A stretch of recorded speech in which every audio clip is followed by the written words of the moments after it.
যিমানবোৰ বিদ্যালয় মহাবিদ্যালয় নাই তাতকৈ বহুত বেছি আছে মদৰ দোকান অলিয়ে গলিয়ে মদৰ দোকান ল'ৰা ছোৱালীসকলক মদাহী কৰিব বিচাৰিছে কোনে এই চৰকাৰখনে বৰ্তমান শাসনাধীষ্ঠ চৰকাৰখনে আৰু ল'ৰা ছোৱালীক সাইন্টিষ্ট হৈ ওলাব দিয়া নাই সাইন্টিষ্ট কৰি উলিয়াব বিচৰা নাই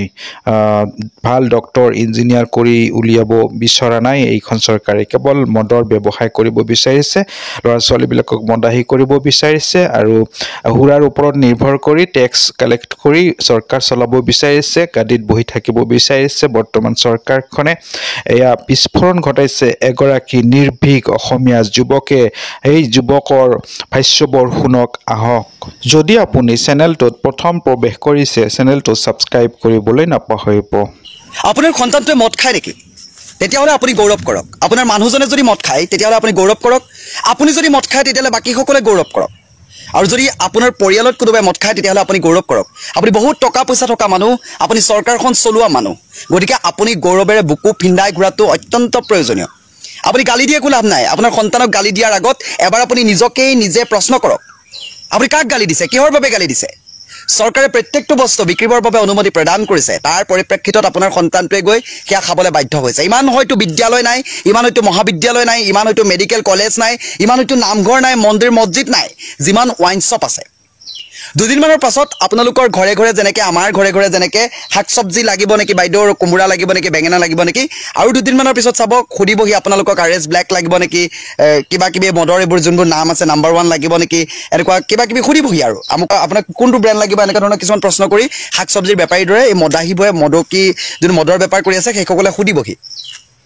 গতিকে আপোনাৰ সন্তানটোক আপুনি দুখ দি লাভ নাই চৰকাৰে এইবোৰ ব্যৱস্থা চৰকাৰে কৰি দিছে যিমানবোৰ বিদ্যালয় মহাবিদ্যালয় নাই কিমানবোৰ আমাৰ ওয়াইন শ্বপৰ দোকান বৰ্তমান খুলি দিয়া হৈছে গতিকে সেইসকলক আপুনি দুখ দি একো কৰিব নোৱাৰে আপোনাৰ সন্তানটোৱে কিহৰ বাবে খাইছে সেইটো কথা আপুনি এবাৰ প্ৰশ্ন কৰি চাওক কোনখন চৰকাৰে দিছে আপুনি চাব স্কুল কলেজ বন্ধ কৰি বৰ্তমান সময়ত ওয়াইন শ্বপ খুলি দিছে বৰ্তমান চৰকাৰখনৰ অৱস্থা এইটো মদ নিবিকিলে চৰকাৰ নচলে গতিকে মদৰ দোকান খুলি এইদৰে ঘৰে ঘৰে এজন মদাহী বনাবলৈ চেষ্টা কৰিছে তেখেতলোকে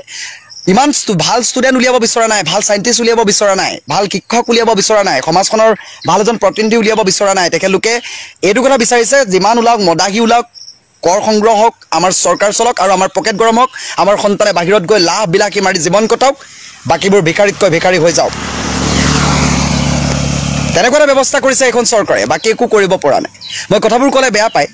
বহুজনৰ হয়তো গাত লাগে বহুজনে হয়তো কথাবোৰ চিন্তা কৰিব পৰা যেটো ভগৱানে শক্তিটো নিদিলে 1500-1200 টকাতে লাগি থাকোতে তেখেতলোকে লেটিন বাথৰুম ঘৰটোৰ লগত লাগি থাকোতে গম নাপালে কিন্তু ভৱিষ্যত প্ৰজন্ম কি হ'ব সেই কথাবোৰ পুংখানুপুংখভাৱে বিস্তৃতভাৱে আলোচনা বা চিন্তা চৰ্চা কৰিব পৰা বিমান বহুতখিনি চিন্তা কৰিব পৰা শক্তি নালাগে কিন্তু সামান্য চিন্তা কৰিব পৰা শক্তি লাগিব লাগে থাকিব লাগে আপোনাৰ সন্তানটোৱে আহি যেতিয়া ঘৰত মাৰধৰ কৰিব বস্তু বাহনি ভাঙিব মদ অকমান খাই আহি তেতিয়া আপোনাৰ ঘৰখনৰ পৰিৱেশটো সেই চৰকাৰখনৰ মানুহগিটাইটো বিশৃংখল পৰিৱেশৰ সৃষ্টি নকৰে আপুনি এটা কথা মনত ৰাখকচোন আপুনি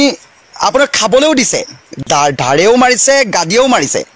আপোনাক চামুচেৰে দিছে বেলচা মাৰি নিছে গানটো হয়তো আপুনি শুনিছে গম পাইছেনে নাই আপোনাৰ সন্তানটোক মদ খাই আহিলে ওয়াইন শ্বপৰ পৰা মদ লিবলৈ পাৰমিশনো দিলে মদ লবলৈ পাৰমিশন দিছে মদ খাবলৈ পাৰমিশন দিছে তাৰ পিছত কি কৰিছে বাটতে অলপমান ৰখি আছে মানে আমাৰ পুলিচ মখা ৰখি আছে পাইপ ভৰাবৰ কাৰণে পাইপৰ পৰা ফাইন ললে এফালে পৰা কম বয়সত দিয়াৰ কাৰণে ফাইন ললে আপুনি মালটো খাই উৎপাত কৰিলে থানালৈ গ'ল পুলিচে ধৰিলে তাৰ পৰা ফাইন ললে বৰ্তমান চৰকাৰখন তেনেকেই চলি আছে পইচা পাতি নাই নহয় সিস্টেম বোলা একো নাই যদি ভাবিছে সিস্টেম খলাম বুলি সিস্টেম খলাবৰ কাৰণে বহুত বছৰৰ প্ৰয়োজন নাই আপোনাৰ চাগে নায়ক নামৰ সিনেমাখন মনত আছে অনিল কাপুৰে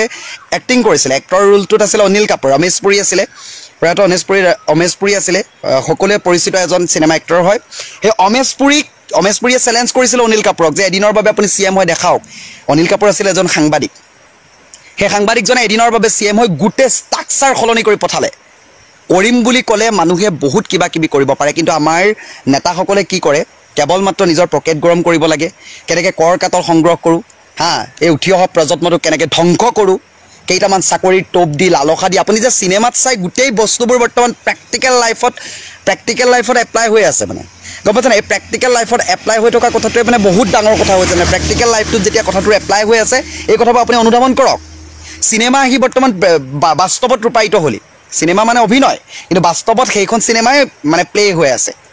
গতিকে সাৱধানতা অৱলম্বন কৰক ছিষ্টেম সলনি কৰিবলৈ বছৰ বছৰ তেখেতলোকক দিয়াৰ প্ৰয়োজন নাই সেই নেতা পালি নেতা যিসকল দায়িত্বত থাকে সাধাৰণ জনতাকে কৈছোঁ দেই মই মন্ত্ৰী বিধায়কৰ কাৰণে ভিডিঅ'টো বনোৱা নাই কিন্তু সাধাৰণ জনতাক মই উদ্দেশ্যে এইটো কথা কৈছোঁ এতিয়া ইলেকশ্যনো নাই ইলেকশ্যনো বোলে কাৰোবাৰ পক্ষপাতি কৰি বনাবলৈ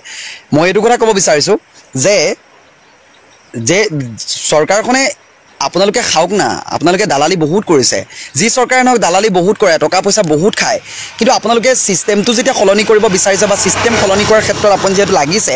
আপুনি অকণমানটো ৰাইজৰ বাবে কিবা এটা কৰক ৰাইজৰ বাবে আপুনি যদি কাম কৰে আপুনি লোকসভা বিধানসভা যি ৰাজ্যসভা নহওক আপুনি ভোট বিচাৰি ঘৰে ঘৰে ঘূৰিব নালাগে আপুনি ভোট বিচাৰি ঘৰে ঘৰে দৰ্জাই দৰ্জাই টুকুৰিয়াব নালাগে ভিখাৰীৰ দৰে আপুনি কাম কৰকচোন অনিল কাপুৰে সেই চিনেমাখনে প্ৰমাণ কৰি থৈছে তেখেত নহওঁ বুলি কৈছে মুখ্যমন্ত্ৰী তথাপিও আপুনি হওক আপোনাৰ ওপৰত বিশ্বাস আছে আপুনি কাম কৰিব তেনেকুৱা এটা আপোনালোকে কৰিব নোৱাৰে কিয় কেৱল মাত্ৰ কৰ কাতল সংগ্ৰহ মদাহী বনাবলৈ চেষ্টা স্কুল কলেজ বন্ধ নিবনুৱাৰ ওপৰত নিবনুৱা ভিখাৰীৰ ওপৰত ভিখাৰী কৰিছে কেৱল মাত্ৰ ধৰ্মৰ নামত ৰাজনীতি কৰি দেশখন ফোপোলা কৰিছে এনেকুৱা ধৰণে কথাবোৰ নহয় গতিকে আমাৰ সাধাৰণ নাগৰিকে চিন্তা চৰ্চা কৰি কাক যোগ্যজন বিবেচিত কৰি চলাবলৈ দিলে ভাল হয় দেশৰ বাঘজৰি কাৰ হাতত অৰ্পণ কৰিলে ভাল হয় এই কথাটো চিন্তা চৰ্চা কৰাৰ প্ৰয়োজনীয়তা আহি পৰিছে মই এইটো বাবেই ক'লোঁ যে আপোনাৰ সন্তানে যদি মদ খাই আপুনি গৌৰৱান্বিত হওক আপোনাৰ স্বামীয়ে যদি মদ খাই আপুনি গৌৰৱান্বিত হওক কাৰণ কি তেখেতলোকৰ টেক্সৰ পইচাৰে আমি চলিছোঁ 10জন চলিছে 1000জন চলিছে চৰকাৰ চলিছে দেশ চলিছে চৰকাৰ নেতা পালি নেতাই বৰ্তমান পইচা পাই চলি আছে গতিকে গৌৰৱান্বিত হ'ব লাগে সকলোকে ধন্যবাদ জনাইছোঁ কথাবোৰ সৰু সৰু মন কৰিব মদাহী নকৰিব শিক্ষিত কৰক ভিখাৰী নকৰিব জীয়াই থাকিব পৰা এটা পথ দিয়ক দেশখন দুৰ্বল নকৰিব সবলভাৱে সকলোৰে আগত সুস্বাৰে যাতে নত ওপৰ কৰি শিৰ ওপৰ কৰি আমি থাকিব পাৰোঁ শিৰ নত কৰি থাকিব লগা নহয় তাৰ বাবে আপোনালোকে কাম কৰক মদাহী কৰিবলৈ ভিখাৰী কৰিবলৈ অশিক্ষিত কৰিবলৈ উঠি পৰি নালাগিব ধন্যবাদ